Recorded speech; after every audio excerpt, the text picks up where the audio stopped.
Welcome to The Explainer. Today, we are stepping into the martial arts dojo of computer science. I want you to picture this. You are sitting in the exam hall. The clock is ticking down, the invigilator is pacing at the front of the room, and the tension in the air is literally thick enough to cut with a knife. You flip the page, and there it is, a massive, complex past paper question on constructing logic expressions from truth tables. Maybe it's from the 9618 A-level syllabus, or maybe you're tackling foundational logic in the 0478, 2210, 0983, 0984, or 0417 IGCSE papers. The syllabus code doesn't matter, because the feeling of panic is exactly the same. How do you react? Well, in our dojo today, our core concept is simple: flow like water. You have to adapt your style to any question that the examiner throws at you. Now, we typically see two types of students facing this challenge. First, there's Alex. Alex is the brute forcer. He overloads his answers with raw, memorized computer science facts, but includes absolutely zero analysis. He walks out of the exam confident, but when results day comes, his paper is absolutely covered in red marks. Then we have Sam. Sam is the rusher. Sam completely panics, races through the paper, completely misses the specific command word requirements, and throws away easily achievable marks.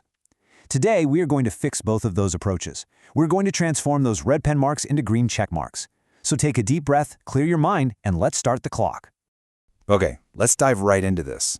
A senior Cambridge examiner recently dropped a pretty harsh but necessary truth bomb on us. They said, the difference between a B and an A star in computer science often comes down to how well you understand constructing logic expressions from truth tables. Now, you really need to let that sink in for a second. Getting that A star isn't about raw memorization. It's absolutely not about just knowing what an and, or not gate looks like in total isolation. Anybody can memorize a shape. Moving to the top tier requires intense discipline and a rock-solid procedural methodology. Think about Alex again. Alex sits in the exam hall and just dumps everything he ever memorized about Boolean algebra onto the page, crossing his fingers and hoping something, anything, sticks. But here is the secret. Examiners do not award top marks for a data dump. They are explicitly looking for how you adapt your foundational knowledge to highly specific, totally unfamiliar scenarios. Moving from a comfortable B to that elite A star means transitioning from simply reciting facts like a robot to showcasing a highly structured analytical thought process. So, here is our training schedule for today's explainer. Think of this as your ultimate success blueprint for mastering logic expressions. We are going to quickly decode the A-star challenge, build up your core principles, unlock the famous method mark strategy, highlight some major examiner warnings so you don't fall into the usual traps, and finally, achieve critical analysis mastery. All right, kicking things off with Phase 1, the A-star challenge. Let's decode exactly why candidates completely stumble on this specific part of the syllabus. It's a question I hear constantly from frustrated students. Why do we find interpreting complex binary representations so incredibly hard? And listen, if you've ever stared at a massive grid of ones and zeros and felt your brain just instantly reboot, you are absolutely not alone. I want to validate that struggle right now. It is objectively a difficult cognitive task. Human brains just aren't naturally wired to read an 8-variable truth table as a cohesive, engaging narrative. But here is exactly where candidates like Alex fall into a massive trap. Alex tries to just brute force his way through the binary, overloading the exam paper with raw facts without taking a single second to step back and actually analyze the system's underlying logic. And here is the brutal truth. Without analysis, you lose the narrative of the data. And when you lose the narrative, you lose the marks. Boom, done. An A-star candidate doesn't just read the binary mechanically. They decode the story that the binary is actively trying to tell them. They look at the inputs and outputs and ask, what is this system actually doing in the real world? Before we continue, subscribe to our YouTube channel, Ace the Exams, at acetheexams_IGCSE to excel in your Cambridge examinations. Click that subscribe button and hit the bell icon right now.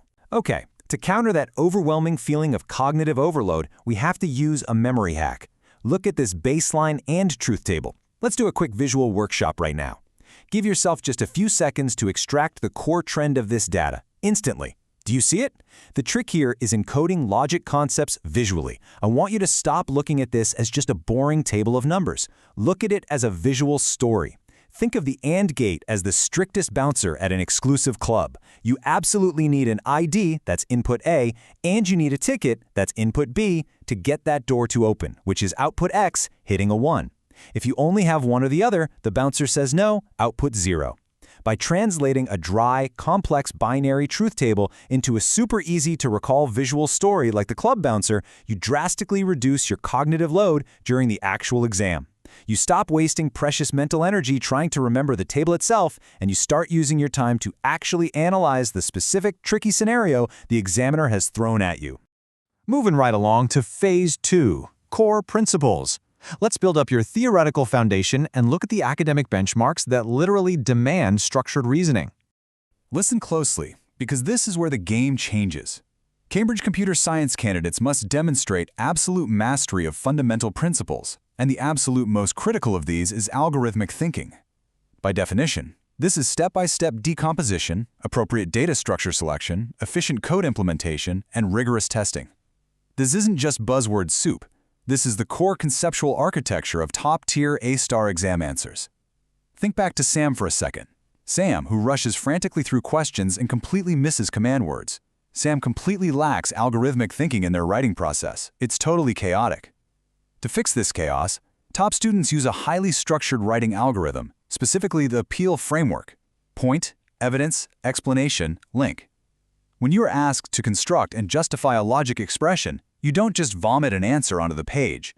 You state your point clearly. You provide evidence directly from the provided truth table. You explain the logical reasoning based on how the specific gates function, and finally, you link it all back to the specific context of the question. It's a foolproof algorithm for writing.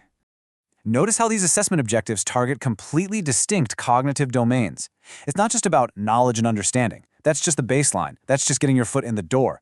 It's heavily about application to unfamiliar contexts and analytical depth. But I'm going to tell you the true secret weapon right now. It's that fourth bullet point: cross-topic integration.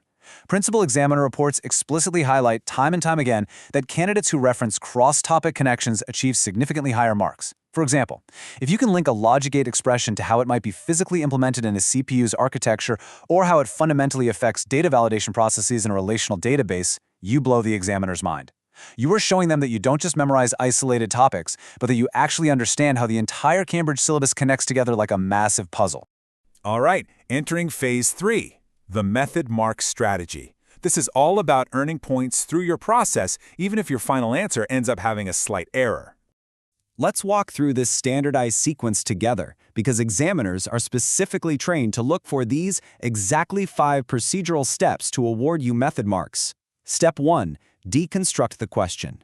What is the exact command word? Are they asking you to evaluate, describe, or construct?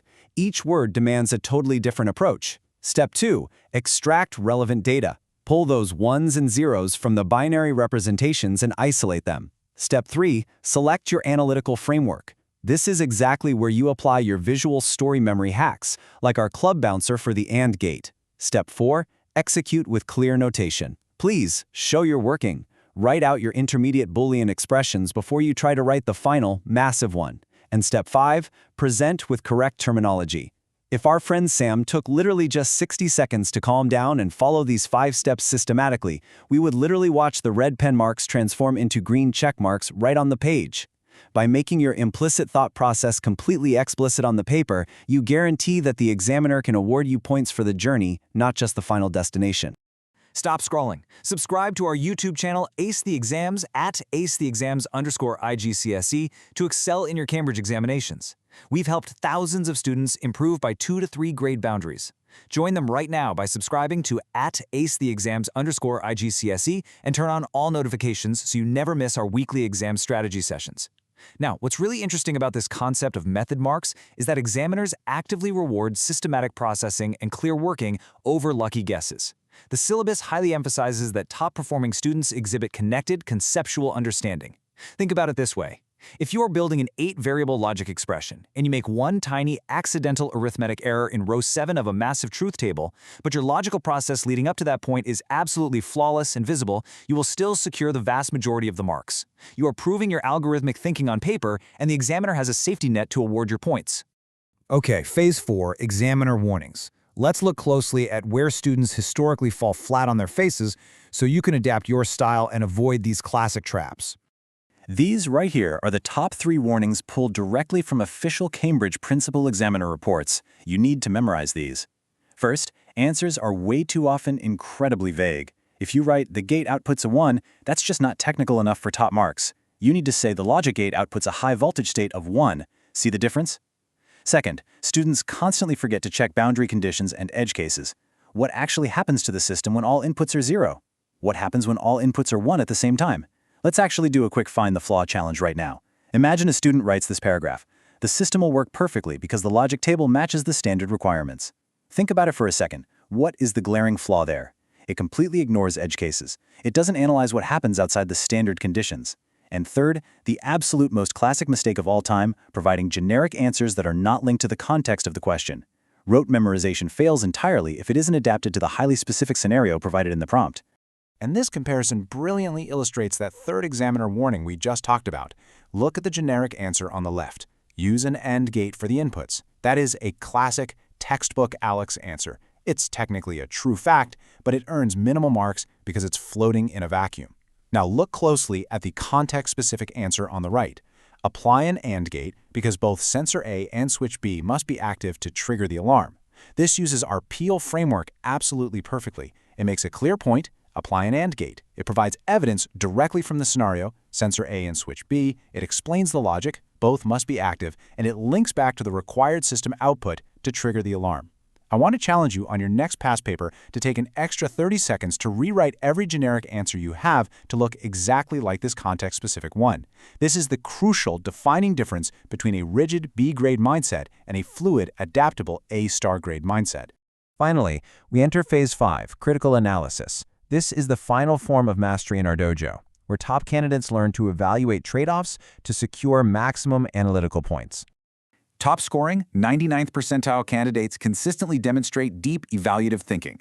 They don't just stop when they find a solution, they actively consider multiple logic solutions. They analyze the real-world trade-offs. For instance, they might discuss the benefits of using NAND gates exclusively to significantly reduce physical hardware manufacturing costs versus using a standard mix of AND, OR, and NOT gates, which might allow for easier readability and debugging for future engineers. They also openly acknowledge the limitations of their own logic expressions. They might throw in a brilliant observation, noting that a theoretical truth table on paper doesn't account for physical propagation delay in actual silicon circuits. And most importantly, they justify absolutely every single decision with hard evidence. Comparative analysis requires identifying both similarities and differences, using strong comparative connectives in your writing, and drawing rock-solid, evidence-based conclusions about relative importance. This depth of thought is what sets the true masters apart from everyone else. So here it is, your complete computer science success blueprint. 3 unbreakable rules that guarantee top marks if you follow them. First, command word decoding. You must deconstruct exactly what the examiner is asking you to do before you pick up your pen.